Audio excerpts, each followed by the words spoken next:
welcome everybody. My name is Pastor Eric Youssef. I'm pastor here at Our Savior's Lutheran Church, and it's just a real honor and privilege to partner with a lot of different groups to bring you this presentation today. I was approached by Jan from MELT, and that stands for Missoula Elders for a Livable Tomorrow. Is that right? Actually, it's Montana. Montana. Several places. Montana Elders for a Livable Tomorrow, who was interested in, given the history of our forest fire seasons becoming longer and hotter, how can we as a community respond to this? So we kind of put some things together in partnership, and special thanks to Mary and Friends of Two Rivers, and also Jordan from the Department of Natural Resources, who we all kind of got together and tried to figure out, okay, how can we best respond and help our community respond in worthwhile ways to fires and the dangers that they pose to all of us. So I thank you for all of your work. I thank you for coming to this, and I look forward to a very helpful, I'm hoping, presentation for each and every one of us. And so with that, I will turn it over to Jan.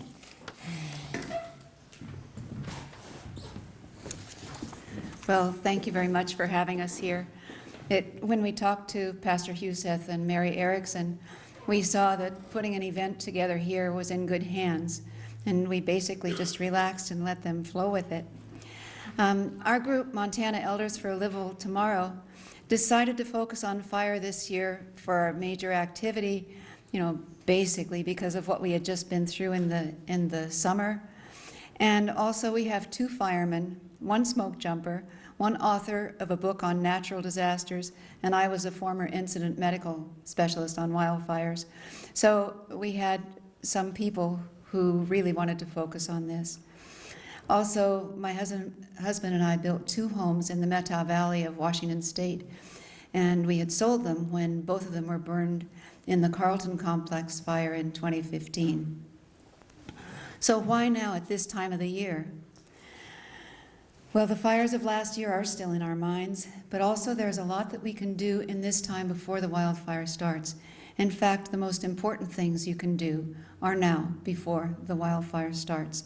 The snow is melting. Within a week or two, you'll be able to rake pine needles and leaves and do a lot of the things that will make a difference. We choose to live in this beautiful place where you are and where we are up in the Rattlesnake, close to the forest, close to the trees, but that exposes us to the possibility of wildfires. And with the fire season getting longer, hotter, and drier, it's important that we do what we can to make the structures that we live in, our homes, safe from fires if they come. As you'll see in the films we're going to show, a lot of the fires start not by that wall of flames you see, but by little things, the embers that land on a small pile of leaves next to your deck or next to a juniper bush, and things smolder and begin from there. And you and I are the only ones who can really do the work on our own property. Nobody else has permission to, and that is as it should be. Let's see. There's a paper in your packet. I didn't see it on the agenda, so I'll just mention it. It talks about fire insurance and the things that you should do. You might want to call your insurance agent. It's a good idea, and find out what is covered for your home and various things that you should do. Also, it's a good idea to take inventory of what you have, either with a video or camera, receipts, and keep your record in some place outside your home, like a safe deposit box. If you think your gun safe is a safe place, it may not be, because should your home be involved in a fully involved fire, it might burn too long for those things to be safe there. Okay, we're going to start with a film. It's called Unacceptable Risk. It was an award-winning film in a film festival in Washington, D.C. in 2016. It was filmed in Colorado, and I almost apologize for that because we're not in Colorado. But actually, with the fires that we had in Washington, California, and Montana last year, it could have been made here. So, a couple of other things, just little housekeeping details, cell phones off. You got a card and a pencil, I think most of you when you came in. If questions come to you during the course of the films or the discussion, write them down, and we'll get written answers to you if they don't get answers during the course of this meeting. So finally, sit back, relax, and enjoy learning how you can keep your home safe if a wildfire comes your way. Thank you.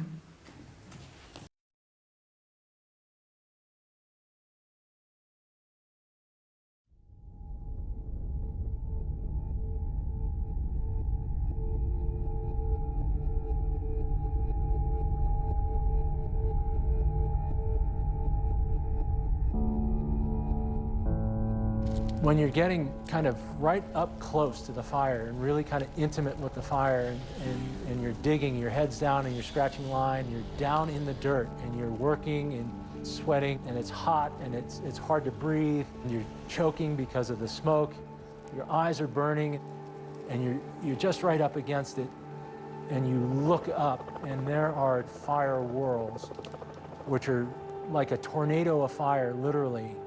And these fire whirls are 6 feet around, and they're almost 70 feet tall. They're as tall as a tree.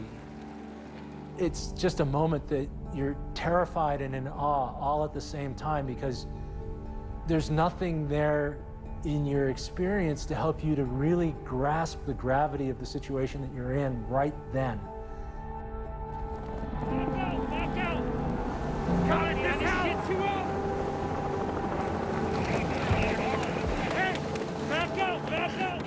What they are seeing is scary. What they are seeing is not what they're used to at all, and that's terrifying.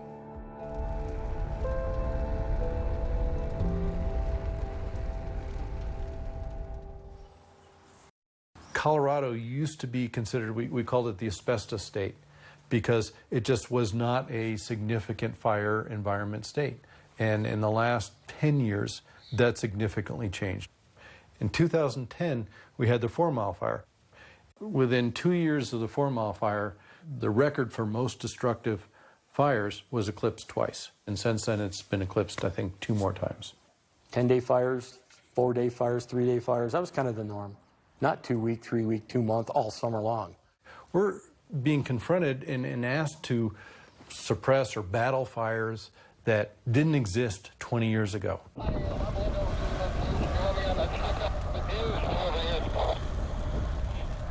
The Hayman Fire from 2002 is, in my opinion, probably one of the best indicators of the impacts of climate change along the Front Range of Colorado here. We had not seen large plume-dominated fires. We had what we called one-day wonders. When it was windy, the fire would grow, but when the wind stopped, the fire would basically go out. Hayman Fire was not like that. When we were on the Hayman Fire, watching a 5-mile run through the canopy, and just knowing that that's not what's supposed to happen. While there are many reasons from that, it comes down to talking about drought-stressed trees, lack of spring moisture, and higher than normal temperatures. And those combined created and signaled really a shift in the fire environment along the Front Range. We saw fire behavior we haven't seen before. And little did we know that was the precursor to what we're seeing today. And it's become the new norm. Respond to 7100 4 Mile Canyon Drive for trees that are caught on fire, 1003. I got a page letting me know there's a new fire start in 4 Mile Canyon in Emerson Gulch. I got the page at the same time one of my best friends, Rod Moraga, got the page. I got a page for the fire, and jokingly, said to my wife, it's the big one, and kind of laughed and said, I'll see you in an hour, something like that. And I walked out the door and was like, holy smokes, this thing is going to go big. Rod lives there, had a pretty narrow view of the fire, and was focused immediately on how do we put it out. What I think was a microburst, just came down on us, probably 30, 40 miles an hour. And that fire just fanned and probably tripled in size within 15 minutes. The conditions were extreme, and I was very scared. I've never been in a situation before where I've been that surrounded by fire, where we were literally going house to house trying to protect property, trying to save structures. I, at one point, had an engine that was assigned to my crew wanting to turn the assignment down. I was absolutely convinced people were going to die. Somewhere during the day, I started thinking about my house. What was ironic was that I had assigned all the fire engines, and there were no more fire engines. So I basically just watched until it hit my house, and then I just turned around and left because I didn't really, there was not much else to do.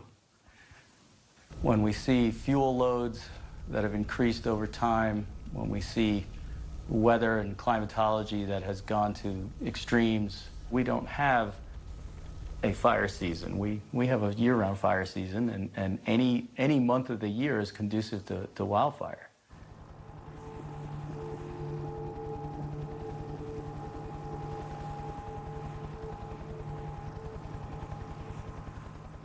On October 9th in 2012, I was dispatched to a fire in Rocky Mountain National Park. That right there is an outlier. It's a novel event. Rocky Mountain National Park does not have fires in October. The risk to firefighters was high. The costs were high to suppress the fire against a less than 1% chance that the fire was actually going to do anything. We decided to back off, let the fire kind of do its own thing for another week or two. Season-ending event would come in, and the fire would go out.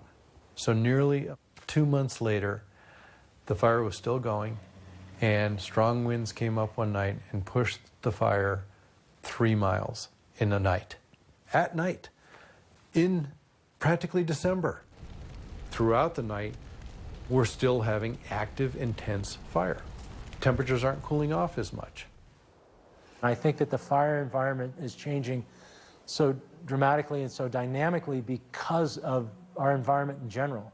They're faster moving, more destructive, they're more volatile. There are fires that have burned downhill over long stretches, which kind of flies in the face of convention because fire wants to move uphill.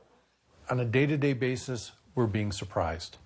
And in this business, surprise is what kills people.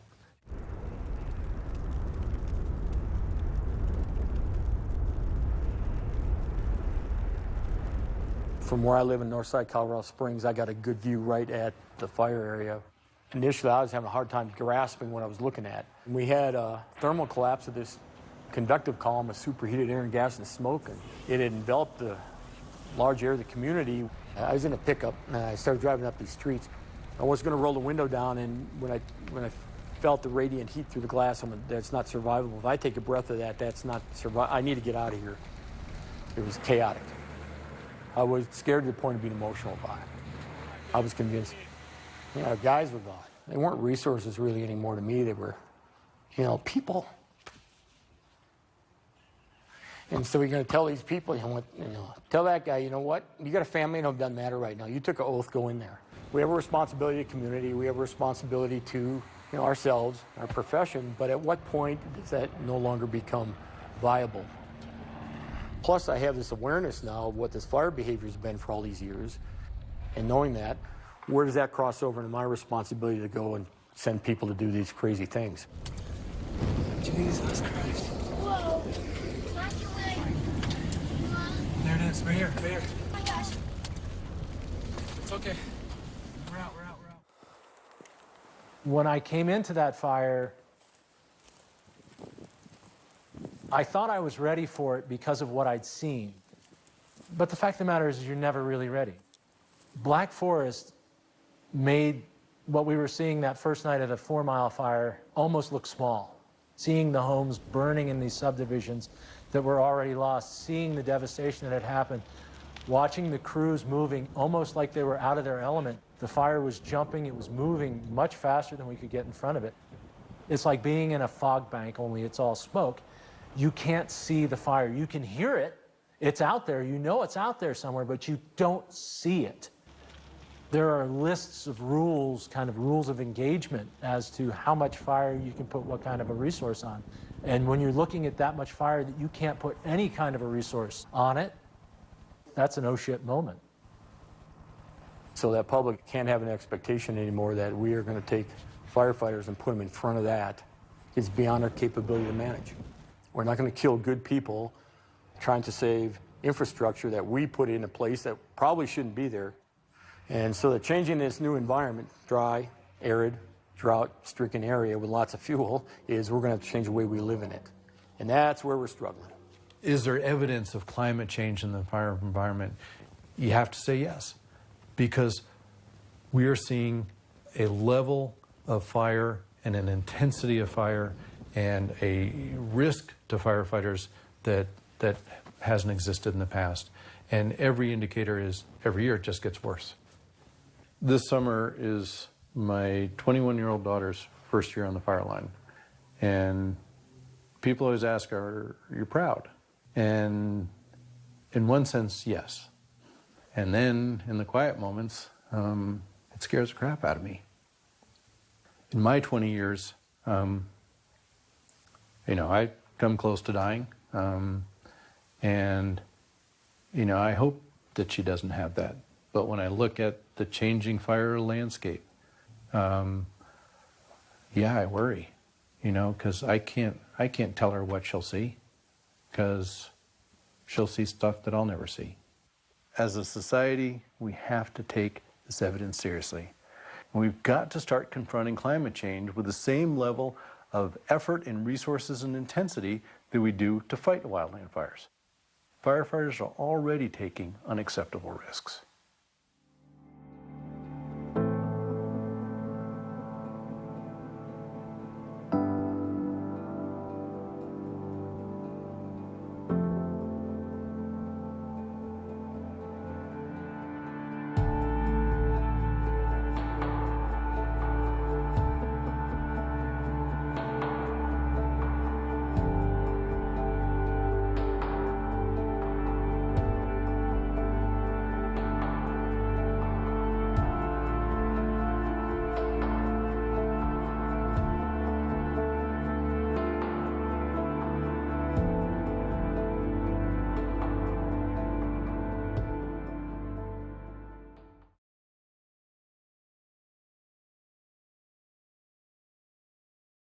My name is Jordan Copen. I work for the Department of Natural Resource and Conservation as a fire prevention specialist.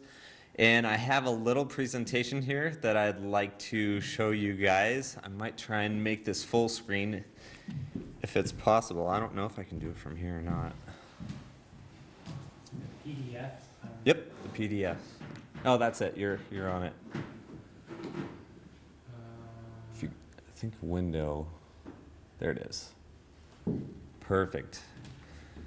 So this is home ignition zone preparedness, and this is a pretty important topic, especially with the movie or the video that we just watched, The Unacceptable Risk, because we're starting to put firefighters in some dangerous situations that in some cases we shouldn't be. And when it comes to that, I'm not here to talk about tactics or strategy of fighting these wildfires. I'm coming at it from a point of view as homeowners living out in the woods. As a homeowner, they have a responsibility of living in the woods, and what they do around their property is a huge responsibility, especially to wildland firefighters that are taking these risks to try and protect these properties and these houses in our communities around our areas that we live in here in Montana.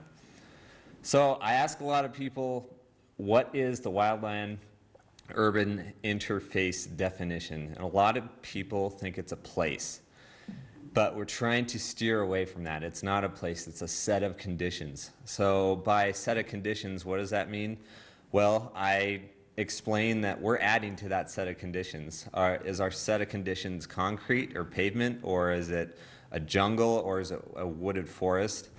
So if you take a set of conditions as a place, I'm thinking of I'm not thinking of it as a place, but I'm thinking of it as a forested area, and you put a set of conditions in that forested area, is it going to burn down or is it not? So if you have a concrete building, it's probably not going to burn down. But if you have a wooded structure, well, maybe. Well, what around that wooden structure can ignite on fire and cause your home to burn down? So that's something that we need to ask ourselves. Homes located anywhere in the wildland urban will eventually be exposed to wildfire, regardless of vegetation type or potential for large fires. And that's just the inevitable. It's going to happen. With wildfire, we can't predict when and where, but we can try and be as prepared and ready as we can. So what's the wildland-urban interface like in this community? Well, that's something that we should ask ourselves. Are we prepared? Are we not prepared? Do we have the mindset? Do we have the educational resources? Do we have the people talking about it? They're all very important questions that we need to go over with our communities. And it starts right here. It starts with individual people in these communities to be what I call sparks. And they get the message on to their neighbors or their communities, and they provide that information for people. So how do homes ignite? So that's a really good question. Is it the huge flame front in this picture?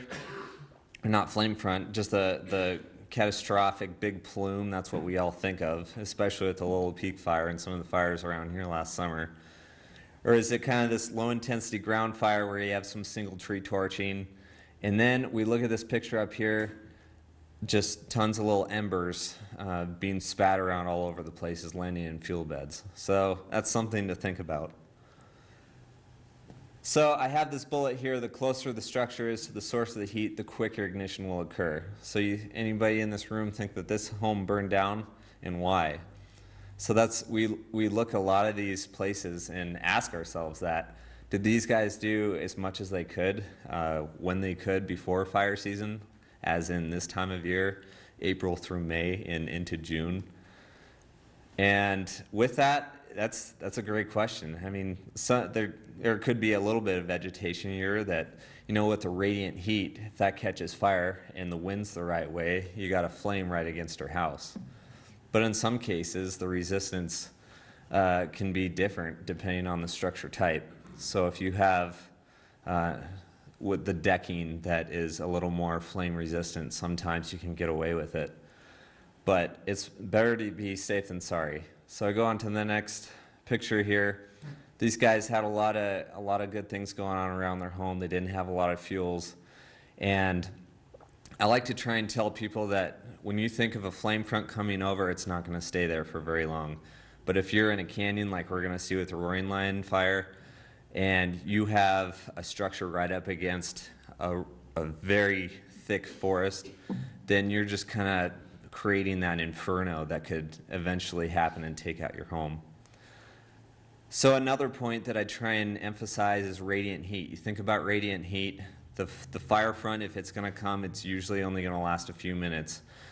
We're pretty vulnerable to that kind of heat, and obviously we can expire or, if you will, melt in a way to that kind of heat. But a house has pretty good resistance against heat like that. It can withstand it for quite a while.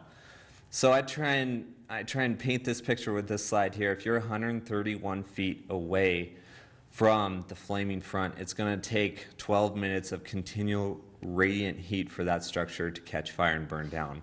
So that's pretty interesting to me. So in a lot of cases, that flaming front isn't going to burn down your home. Even if you have a crown fire and you have the right spacing of trees, there's no way that that radiant heat can take out your home. So where is the home most vulnerable to ember attack? I love this picture. It illustrates everything that you need to do around your home, and you can focus from your home out. That's the message that we're trying to get to people. So I start out with number one. So what's your roof made out of? I go up to the Rattlesnake and Grand Creek area here, even in some of the Marshall woods over there in East Missoula, some people still have wood-shake roofs. That's kind of dangerous, I will say. That's an understatement. So number two, it's kind of blurry for me. So your gutters, I'm not going to go through all these. I'm just going to go through a few of them. What do your gutters have in them? Have you cleaned them out? Do you have a bunch of debris in there? Because even if they're, so let me back up with the roof construction. If you have an asphalt shingle, that's pretty good. You can actually, I don't recommend it, but they have done tests where you can leave needle debris on there and it's not going to burn all the way through the roof. But if you have a roof where it's number 3 against the eaves and that radiant heat from an ember can start the needles on fire, and then, like I said, the radiant heat from the flame can start the wood on fire eventually from direct flame contact. So that's something that we need to be aware of. Number 4, what's your glass made out of? If you have a single pane glass, like a sunroof like that, or a sun window, then the extreme heat from a flame front that comes through there can shatter that out, and then all the embers go straight into your home, and that can be quite not entertaining. It can burn down your home. I'm trying to be funny here. So number 6, if you leave a window open, that could just be during fire season too. If you leave a window open, even if there's screen there, sometimes these embers are pretty big and they can burn the screen right in, and then you have a bunch of embers falling into your home. Let's see, what's your decking made out of? Number 13 are there a bunch of fuels that can be ignited in the cracks? Do you have junipers right up against your home that could ignite the deck? It's just these things that it's like a chain reaction. One thing starts on fire, starts the other thing on fire. Your wood piles right up against your home. They should be about 50 feet away from your home. What's your deck, or what's your fence made out of? Is it treated, fuel treated? Does it have fuels up against it? Because believe it or not, if you had a 50-foot fence and it's super dry, it's not treated, an ember can get lodged in there, and with the wind, that can start on fire. It's like a fuse that goes straight to your home and burns it down. What else do I have? Vents underneath the house on number 7. That could go straight into your foundation. If there's woody material down there, that could start something on fire. The other thing is vents. Can you imagine what would happen if you only had 1/4-inch screening over your vents or no screening at all into your house, and then those embers go straight into your attic? Another interesting one is the car there. You're probably thinking, well, why does the car have a little flame on it? Well, in Roaring Lion last year, it was pretty interesting. Somebody left I actually got to go with Dr. Jack Cohen. He's retired now. And he has done a lot of work on this home ignition zone topic. And with that, going with him, I learned tons. But one thing that was really interesting, there's a burned down car right in someone's driveway. This place didn't have a whole lot of fuels around it. But the car had burned down. Somebody left the window open. Embers lodged inside of the car, started the mesh on fire, started the car on fire. The car was parked halfway into the garage, and you can probably imagine what happened from there is a chain reaction from the car burning down, starting the garage on fire, and then eventually started the house on fire. So that's, like I said, just one thing after another. You have your newspaper bin open, an ember lands in there, burns down the garbage can. That's direct flame contact against your house. What's in your garage? Is it wide open? Embers can get lodged into there. And the interesting thing about this is another chain reaction. That thing goes up and it's pretty close to your home. You're talking about 20, 30 feet away, maybe 40. The radiant heat from that garage burning down is going to start your home on fire. So all things that we need to think about. So I'm going to talk a little bit about the Roaring Lion fire because it was right out our back door just a couple of years ago, and it's pretty fresh in a lot of people's mind. So it started in July 31st around 2 o'clock, I believe, in the afternoon, and I remember hearing that there was a helicopter pilot. He was the first aviation asset on this thing, and he went up to assess it, went back to get the bucket. It had doubled, tripled in size, I think, and it was gone. There's not a lot that they could do about it. So you could probably imagine that fire departments were overwhelmed, fire agencies were overwhelmed. Everybody involved was almost like, let's just get out for the time being. We'll come up with a plan eventually for trying to wrangle this thing, but with the fire intensity as it was, there wasn't much chance of trying to do anything. So with this picture, it's really interesting, and it drives home a picture of, well, the structure's burned down, and this was right in the middle of that blue picture. This was inside the fire perimeter, I think, like right in this area is where this home was. And it's a garage. And can anybody tell me what's kind of weird about this picture? Yeah, everything's green, right? So, okay, so why did this structure burn down? The only thing that's charred is the inside of the trees and the trees around the structure. And that's probably from the trees, or I mean from the actual structure burning down. So like I said, this is low intensity fire. In the Roaring Lion fire, 16 homes burned down. 2 of those homes burned down from high intensity fire, and 14 of those homes burned down from low intensity fire. 1 of those homes burned down outside of the fire perimeter. So that kind of goes to show that this is an ember problem.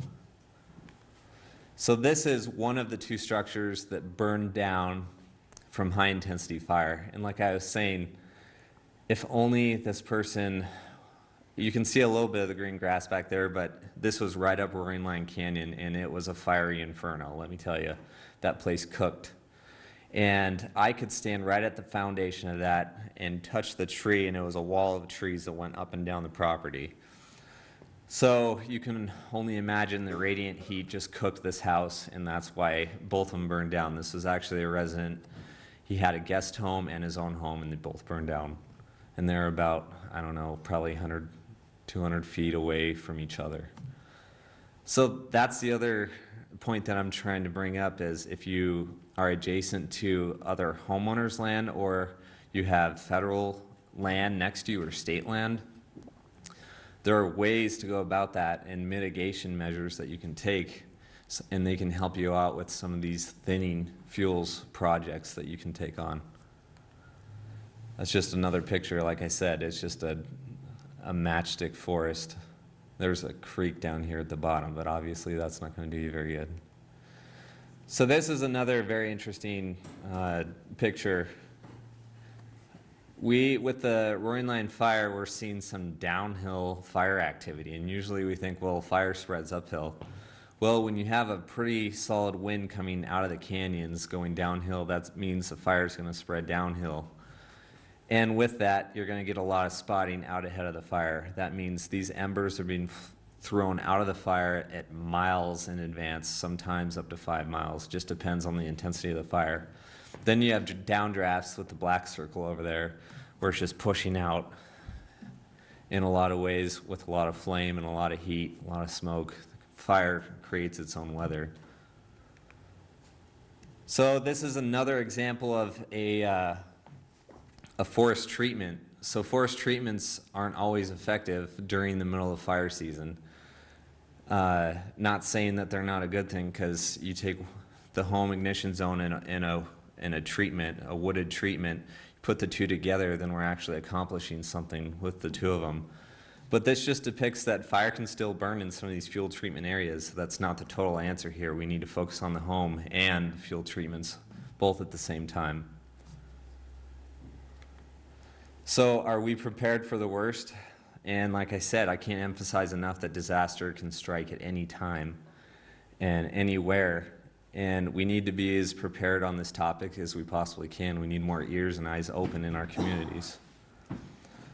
So what risk reduction activities could have been taken place? This was, I believe, in Tennessee during that big fire. It wasn't Emmitsburg, I think it was Gatlinburg. And you can just imagine it was another fiery inferno there. So it's just another eye opener of what can happen if we don't take the necessary precautions. It's a pretty nice place, but you see all the junipers, and it's like a jungle. They planted a jungle around their home. And if you get one spark in there, the whole thing's going to go up. And the other interesting thing is, if everyone's evacuating, we're not going to have much response or many people in there, because there's way more homes than there is firefighters out there, and that's something that we need to realize. So, home ignition zone, HIZ. for the abbreviation. This just kind of paints a picture. When I come out and do a home assessment, we're looking at the 5-foot perimeter, and then I go out to the 30-foot, then the 100-foot, 200-foot. Then we're looking into some of the fuels reduction, or we're looking at your neighbor. Maybe you need to influence your neighbor to take action. So 0 to 30, like I said, that 5-foot non-combustible perimeter is key. We're trying to get people to not use the wood chips or the mulch around their home. Maybe gravel would be better. You can plant some Firewise plants that we have listed in these packets that we're going to hand out. And maybe, like I said, junipers aren't a very good idea, but with these Firewise plants and these plants that they have out on these lists that are more fire friendly, that's kind of what we're pushing for right now. Like I said, you gotta replace the wood mulch altogether, rock or install reliable irrigation. Sometimes people really like their sprinkler systems around their homes too. That could just be a plus. So just taking all this into consideration, it takes a little bit of hard work when you have a rake in your hand and cleaning out the gutters and cleaning out everything around your home, just working out from there. So I've already kind of touched on the fire-resistant landscaping, and we're trying to emphasize that with this next picture, we don't want you to cut down all your trees. This is not what we're trying to tell you to do, is just chop everything down so you see stumps all around your home. We're telling you that you should probably thin out your trees so that low-intensity fire doesn't start at the ground and it makes this continual ladder where flame can just climb up and the intensity of the fire can build. We're trying to tell people to limb up your trees to about 10, 12, 15 feet to get rid of some of that extra vegetation. That way you can still keep your trees and your privacy. So like I said, we're talking about, zone 1, the home itself, getting everything away from it.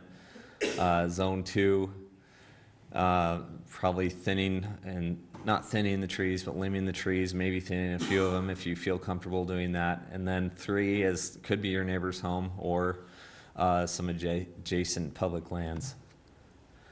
So I think I could have Sarah come up and talk about some of that fuels reduction work if she wants to. All right.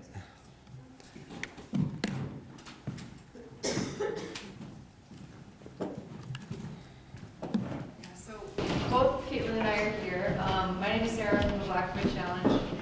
For those who are not familiar, the Blackfoot Challenge is a nonprofit that works throughout the entire Blackfoot watershed, so from Lincoln, Silly Lake, and all the way down here to Bonner. We essentially have been around for 25 years to help private landowners and public land managers coordinate on a variety of different natural resource issues. I brought some brochures with me today, and I'll leave those on a table in the back. I encourage you to grab one to learn a little more about the variety of stuff that we work on. But what we wanted to talk just a little bit about today is Jordan's emphasizing the around the home area, and that the efforts that you take directly around the home in Zone 1 are compatible with these efforts that you take on the larger footprint around your home too.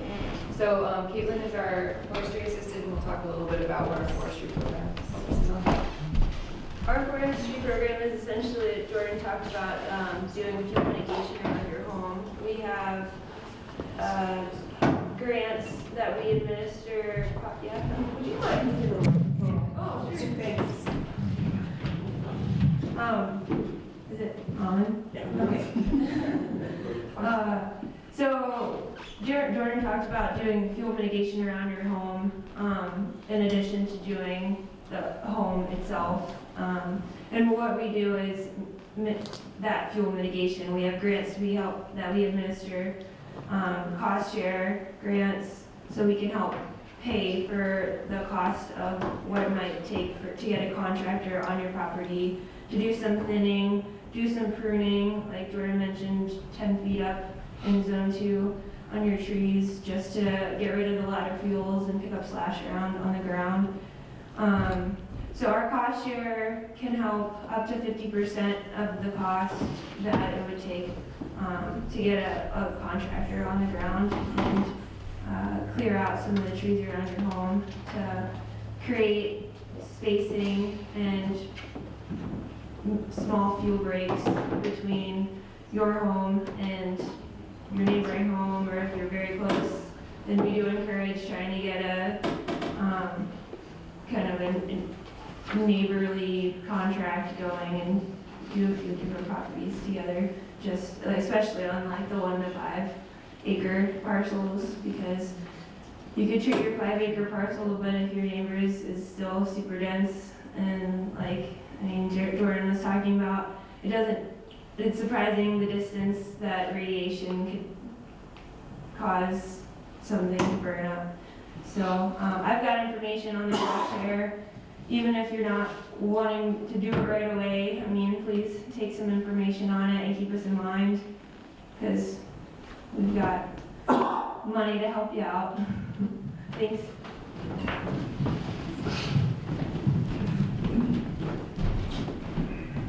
Thank you for that. All right, I'm going to have Nick Holloway come up, and he's going to talk about reverse 911.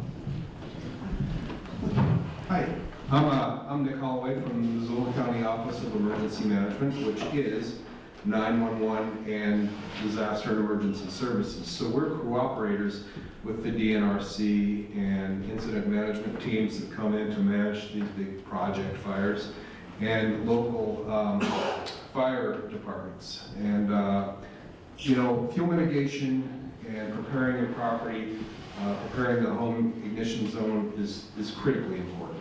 Another important thing is signing up to get emergency alerts. And we issued 55 evacuation-related emergency alerts last year. Did anybody here get any? A couple people. Who here has heard of Smart 911? That's good, we're getting out there a little more. Who here has signed up for Smart 911? Awesome.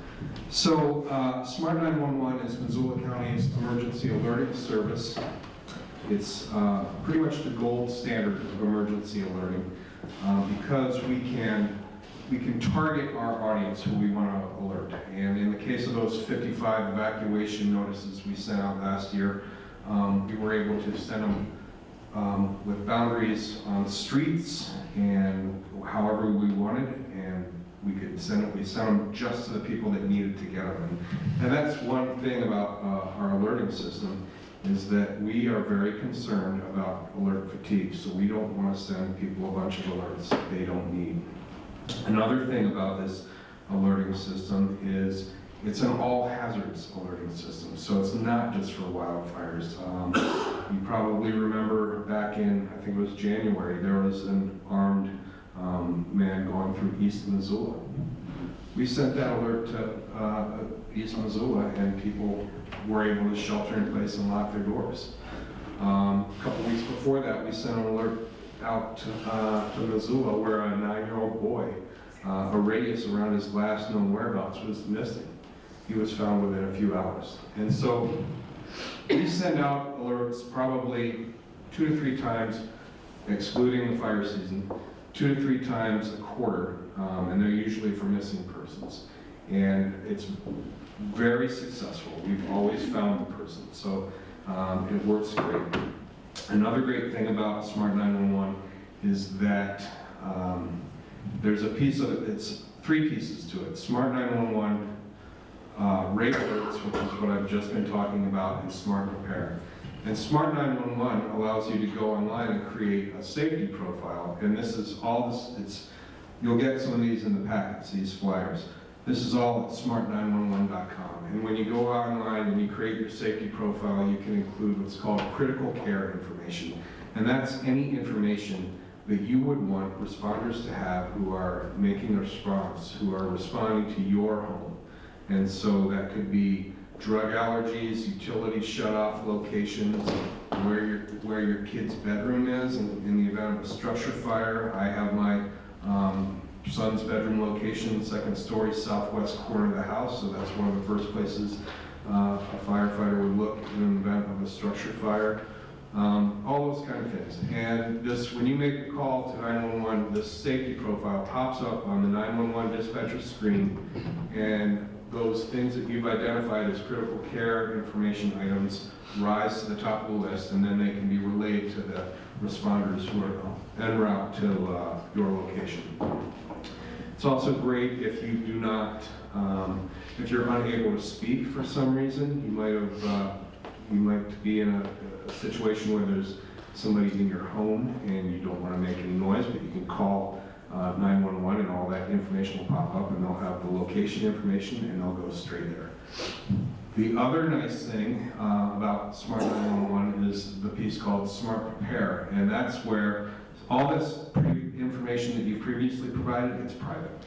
But if you check a little box and you have to proactively check it, then you will share that information with my office, and we will use it to identify people who may need extra help in the event of an evacuation. So we used this a lot this year. Up in Sealy Lake, when we evacuated the entire town, we filtered out all the people who did not need extra help, and so we had a list of people on a spreadsheet that did identify as needing extra help in the event of an evacuation. And what you need to know is our evacuation process has 2 steps.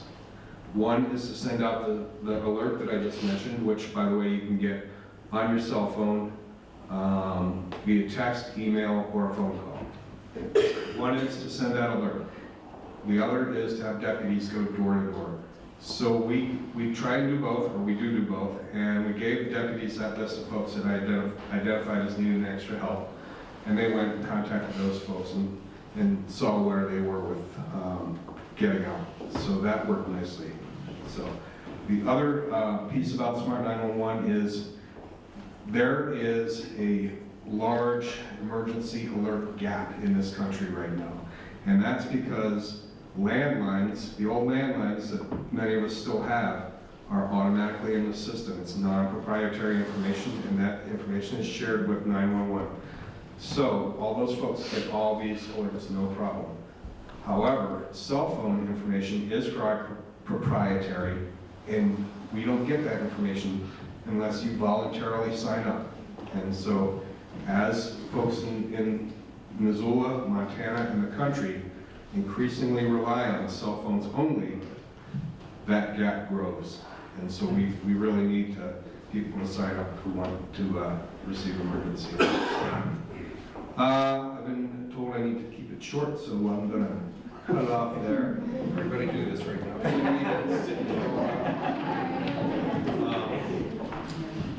And there'll be time for questions later if anybody has any. Thanks. All right, thanks, Nick. I think we're going to watch our next show.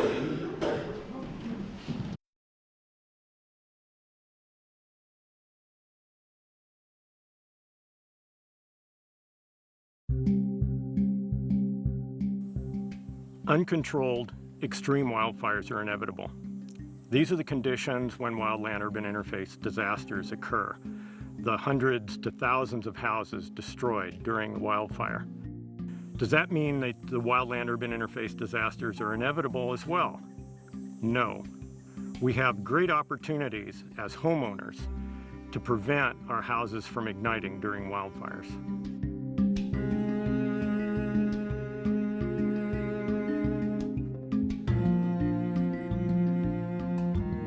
Most of our perceptions are that these big wildfires are something we can't do anything about. They're overwhelming.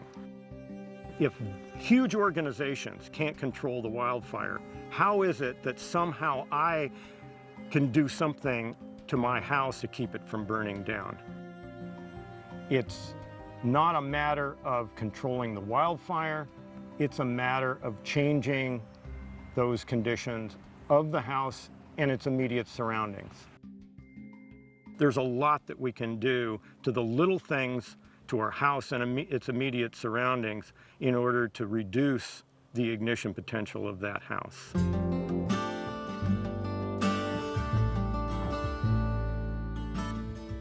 I'm going to do an assessment on this house for its ignition vulnerabilities. The assessment is what all of us homeowners can do.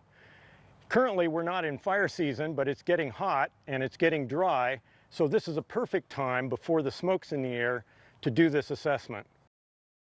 The great opportunity we have as homeowners is that we can do the little things around our house to keep our home from igniting.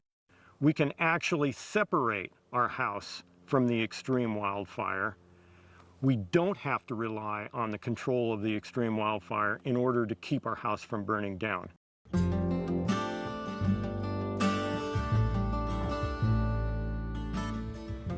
Over the last 30 years, my colleagues and I have done research involving laboratory experiments, field experiments, and post-fire disaster assessments to quantify and qualify the relationship between a wildfire and a destroyed home.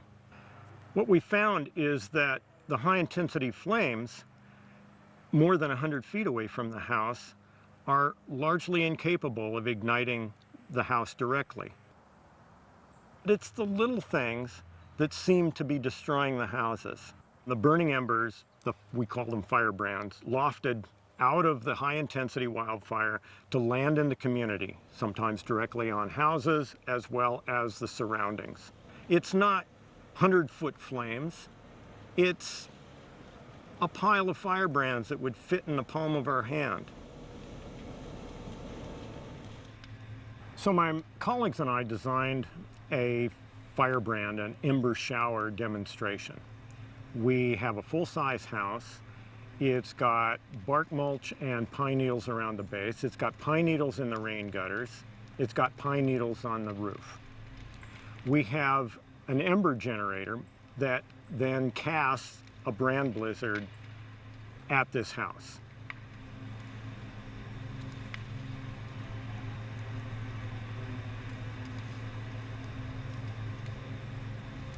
In order for those firebrands to be effective in igniting the house, they either have to ignite the house directly, or they have to ignite something around the house that then can spread to the house.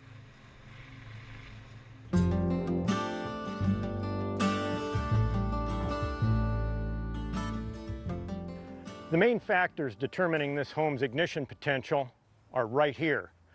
The home's characteristics related to its immediate surroundings. For our assessment, our perspective changes to this house being one of fuel for the potential ignition. Look around your house and see where the litter, the leaves, and the needles have piled up, and visualize that that's going to be where firebrands begin to pile up and collect. So here we have pine needle litter right up next to the house. It's on the steps. It could ignite and start this wall and step area on fire. It also can ignite on this lathing, which is right up underneath the wood shingle siding, and ignite that. This doesn't burn with high intensities, it burns with low intensities, but it's extremely important. In fact, on this house, it easily could be the critical factor that leads to its total destruction. If this house had rain gutters, this litter would be in the rain gutters, potentially igniting and putting flame right up at the eave line, potentially igniting the roof and going into the attic. On this side of the house, what our attention should be on is this gable vent. It's the most exposed kind of vent.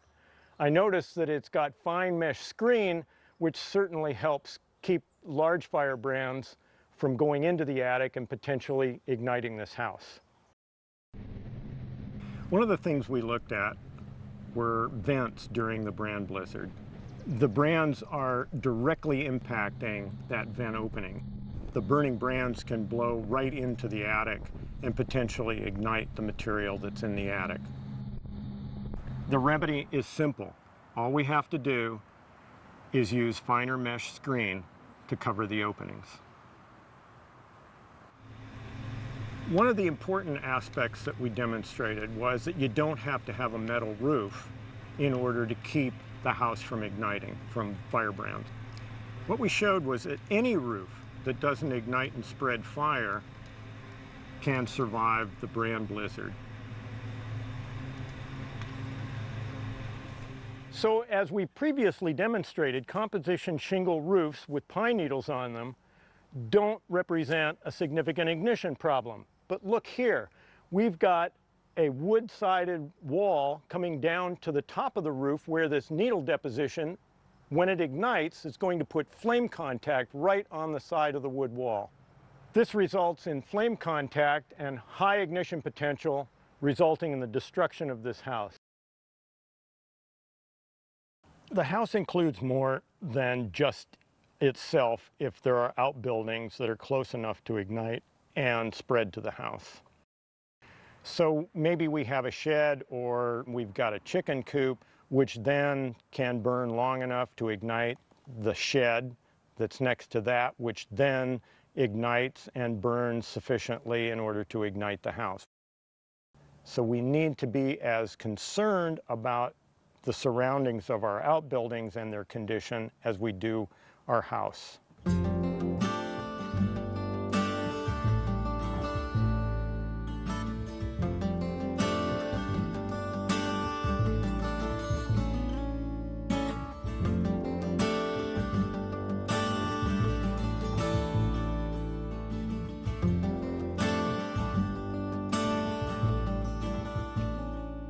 I looked into landscaping, I looked into fireproof home building, I looked into fireproof lawn furniture. I mean, I was going for everything that I could for the safest fire safety you could. And we had a checklist. No firewood stacked next to the house. All of our lawn furniture was fire rated. I wanted to feel like if there was a fire, we had the absolute best chance possible of us and our house surviving. So some of the little things that begin to get a house during an extreme wildfire from the firebrands are, for example, something as simple as a broom being left out. Flammable deck furniture, where we've got flammable cushions on the furniture on the deck next to the house. The cushions ignite from the firebrands. They ignite the deck railing, which is connected to the house.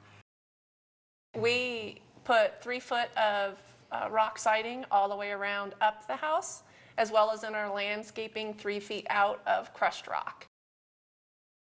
We talked to people. All it took was one thing, a firewood stacked in the wrong place, or lawn furniture caught fire on their porch. One tiny little technique that wasn't followed. Well, knowledge is key. The more you know, the more you can increase your chances, and not always does that have to cost money, right? It's just knowledge. It's still a shock to go through a fire, but to come back and see your home, right? That's such a good feeling.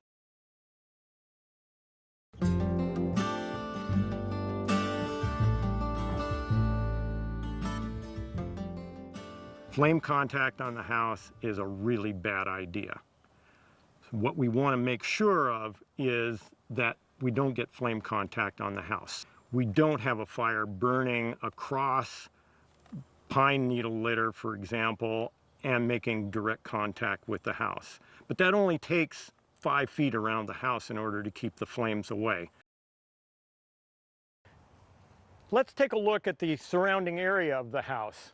Adjacent to this wood wall, we've got these green shrubs. So the question is, are these green shrubs a big problem and do they have to be removed?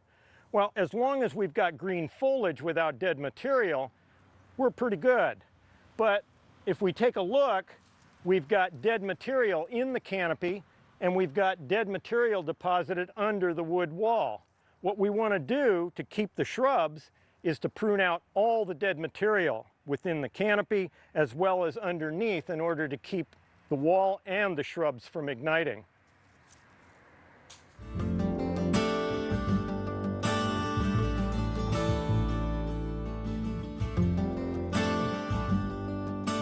So we don't need to put out all the fires. We don't need to make sure that no fire occurs within the neighborhood. We do need to make sure that there isn't high-intensity fire within 100 feet, and we want to make sure that surface fire doesn't come directly to the house and ignite it. We definitely can't have a flammable wood roof on our house. It's the most susceptible to firebrand ignitions. But there are many things that occur on a seasonal basis. Cleaning up the litter around the base of the house, out of the rain gutters, making sure that we've swept the deck of pine needle litter and leaves, and making sure that our firewood piles aren't on the deck, and making sure that we've cut the grass and not having things right up next to the house that can burn. We've just taken a look at this home, but it's obvious that every home and every property are going to be different. That's why it's very important for us to seek information so that we can find the vulnerabilities to ignition of our own homes. Remember, if your home doesn't ignite, it doesn't burn. You've got to act now to address these little things long before the fire ever starts.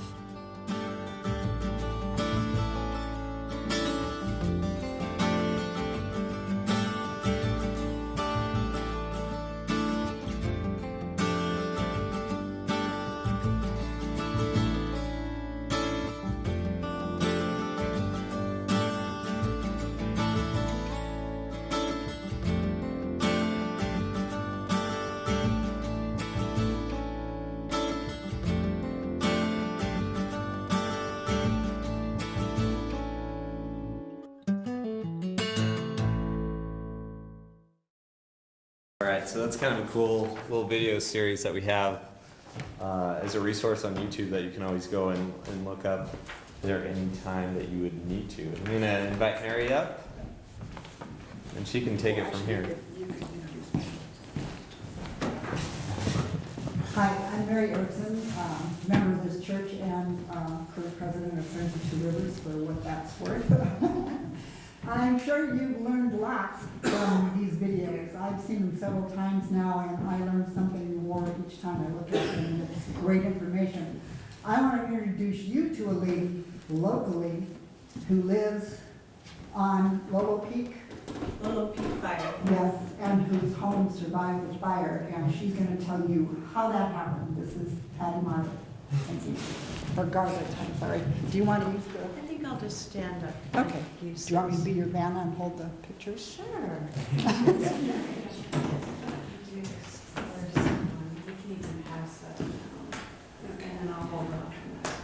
Okay. Hey guys, thanks for letting me come this afternoon. This is kind of a big deal for me to get to stand up here and talk about this, having gone through it up close and personal. So Mary's holding a picture, that's my house.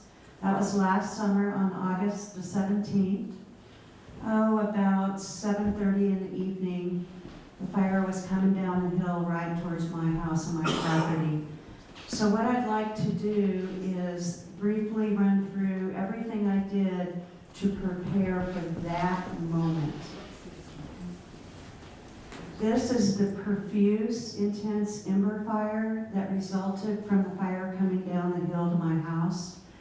And that circle on the picture is all I could see of my house at that moment. And it literally was raining fire. So let me back up a moment. I have a picture I'll show you at the end, and let me just share some of the things that I did. And I'm really glad y'all showed some of these videos, because really what we're doing is kind of integrating everything you've seen on the screen and Jordan talked about, and I'm going to run through how I accomplish those things as a homeowner, which means you can accomplish them as well. So the first thing I did is I made sure the house itself had a fire-resistant roof, siding, decking. All my fencing is metal. And I also used the Montana Fireflies list of fire-resistant species, and those were the shrubs closest to the house. And then I decided, with the changes I personally have seen in fire behavior over the last 10 years living in the Bitterroot, that I was going to merge all those zones, 1, 2, and 3, and I had a 200-foot zone 1. I wanted to be sure that I was good. So I had ponderosa pine and Doug fir, and I limbed every single tree up on the property at least 10 feet and sometimes higher. And I treated all the ponderosa pine. There's a pheromone you can get which allows bark beetle repellent. And you want to make sure that you get on top of any kind of insect and disease, because you don't want to add standing dead trees to your landscape. I also started planting perennial grasses, and what I was trying to do is get rid of the real flammable annual grasses and replace those with a less flammable perennial grass that when it's seeded out in the summer, when it gets really hot in August, you can mow that down, it'll come back. And I mowed probably grass that was about this high down to about an inch. And as I proceed with the story, you'll be able to tell what a critical role that played in the flaming front when it came and how fast and how high. I also wanted to mention for you in Missoula County, the rural fire districts have a fuels crew, and I know you guys are doing some really good fuels work and have funds available, matching funds. So there's a number of matching funds and assistance available. I had 7 people come out for a day with a chipper and chainsaws, and those folks got more work done in one day than I probably could have done in 2 weeks. And I know you guys have a lot of great stuff available, so don't feel like you have to do every single thing yourself. It's a daunting prospect. Let's see, the other thing I did that I think was really important is I decided I needed more water on the property. And so I had installed a 2,400 gallon underground cistern, which is filled by my well. And that's uphill from the house. And once that was in, and I had a pretty good feel for how that was working and calibrated to how many gallons per minute my well puts in there, I went to Axman out on Broadway, and I had them put together a little fire package for me. So I had a gasoline-fired pump in case the power went out with a draft hose on it, but I could take the lid off the cistern and put that in there. And then I had fire hose and sprinklers, and I had one of the sprinklers on a tripod on the ground that you can angle up to the roof, and that way I could put water right on the roof line, and I didn't have to get up on the roof, because I'd always wondered how in the world would I ever get up on the roof and put sprinklers. It seemed like it would be something very difficult to do. And then the last thing I wanted to share with you is cooperation and coordination is a huge deal. I really coordinated with my neighbors. We have a really tight neighborhood. We rake together, we burn together, we limbed together, and as it turned out, we fought fire together. And can't say enough about my neighbors, wonderful folks. So one small but mighty person on 2 acres is a lot more powerful with 8 neighbors on 30 acres. And I also coordinated with my insurance company and the local fire department. I gave them a copy of everything I'm talking to you about today. I just wrote it up in a document, put my name on it, and said, here is what I'm doing. And they were very, very receptive to that. So the end of the story is, From this? that's good. From the one on the left to the one on the right. So after the fire passed, my house literally looked like it had been on a flying saucer and had flown back in and just landed in a sea of black. So that home protection zone, you can see most of my trees are scorched but not dead. The house had absolutely no damage at all. All the windows were intact. I didn't even have smoke damage. And it was, oh my gosh, you guys, one of the most empowering moments in my life to know that I did it. I saved my own house. And you guys can do it. You can do it too. So thank you.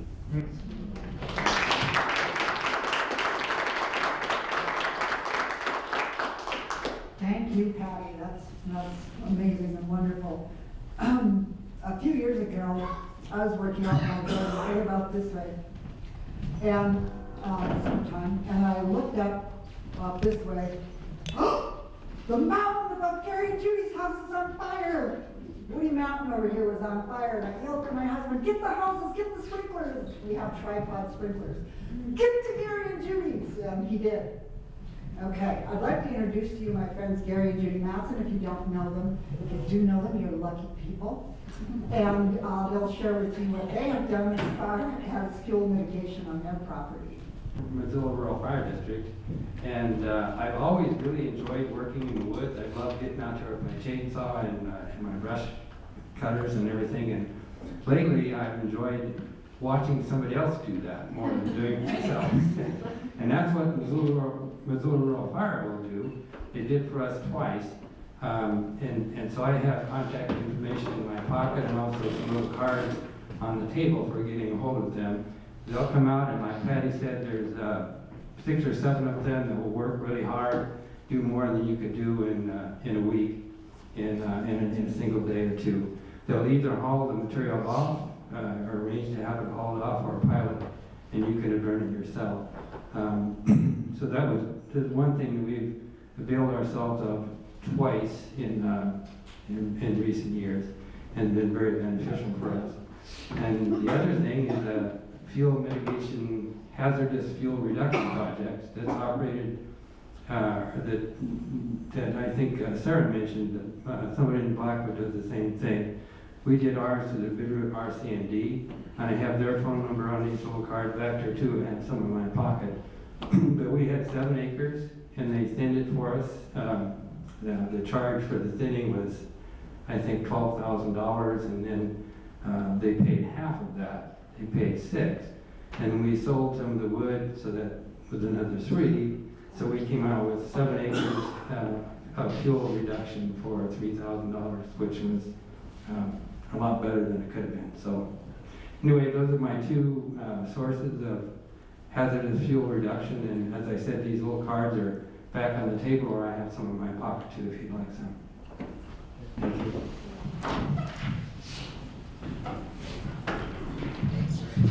All right, thanks for that. We're going to kind of wind down a little bit. First, I'm going to go through some of these packets that we put together and just kind of going to go through what is in them. I think it goes this way. Sorry about that.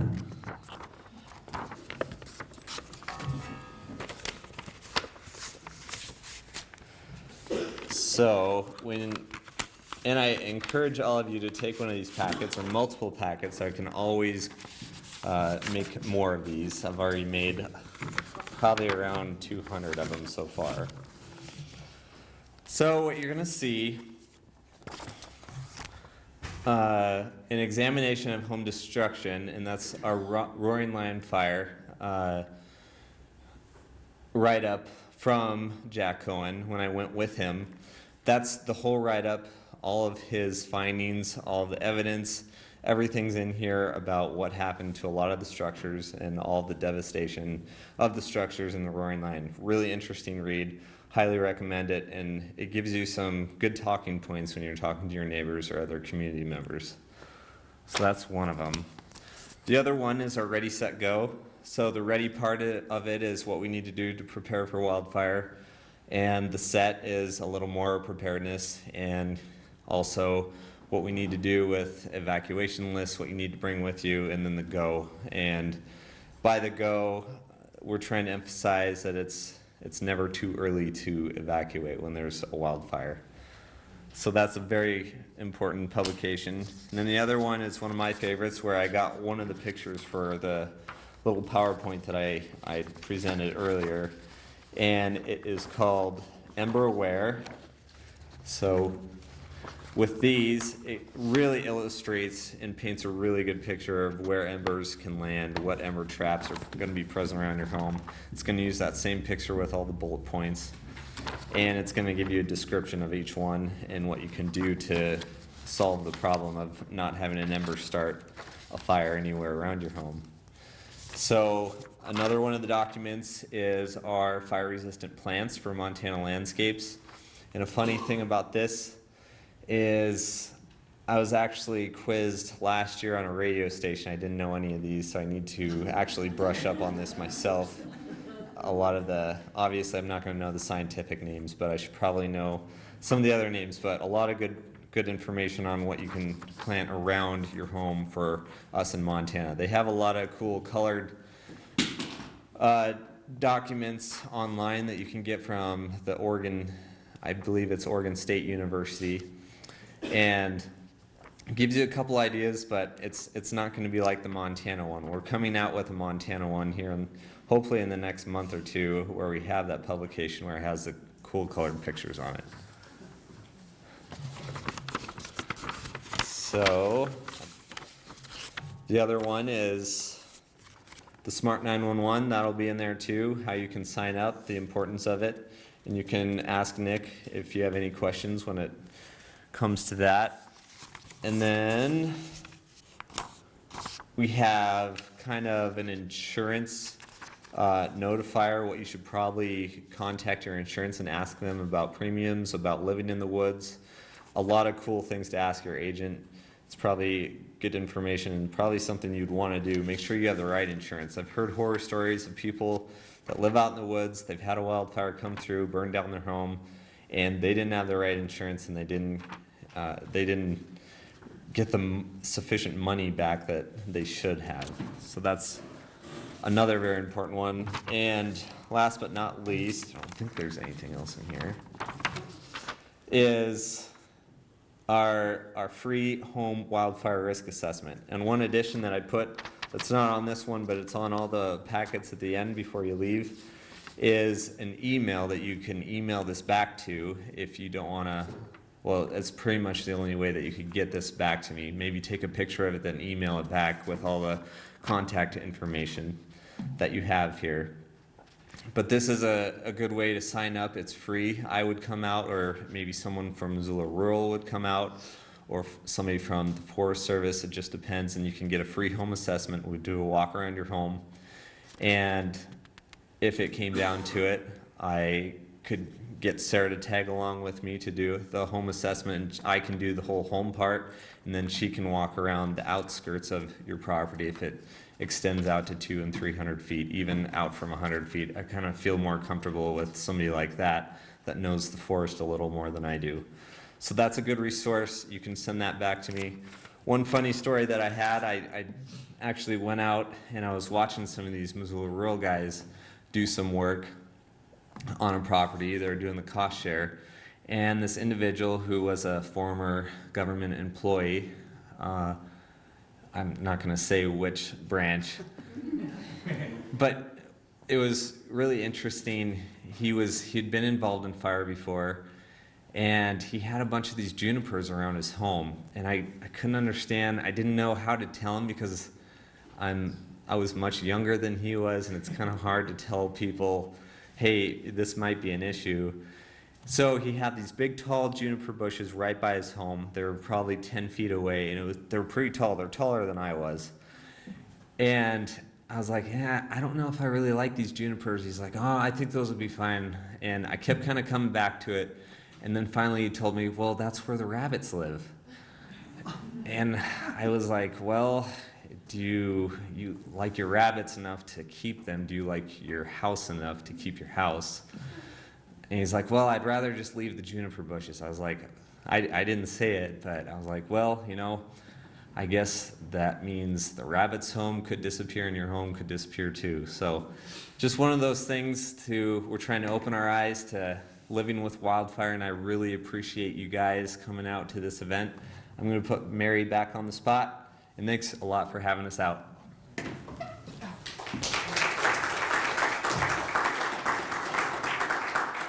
I just wanted to say thanks to all you guys for being here. If you have written any questions down on your little cards, leave them. There'll be a box at the back table. And if you've given us your email, we'll respond by email to your questions. If you've given your physical address, we'll try to get information to you by one means or another to answer your questions. Anything else? I want to thank Melt for being that spark to get this FireWise program going. Share the information with your friends and with your neighbors, because the home they save might be yours. Cecil, did you? I was going to say, coming from being up in Sealy and being evacuated on the Range Ridge Fire, George and Sarah, they really, honestly, what they're offering, take advantage of. One of the things, Patty Bartlett, our science teacher in school, but the other thing, they have an outreach. Blackfoot Challenge has an education outreach, and I don't know how connected it is with the schools here, but that's something I would recommend. And it was the fire up in Sealy, I was evacuated. I can't reiterate how important 911 is, Smart 911. Correct me if I'm wrong, but I think 97% of Sealy Lake is connected with Smart 911 because of that.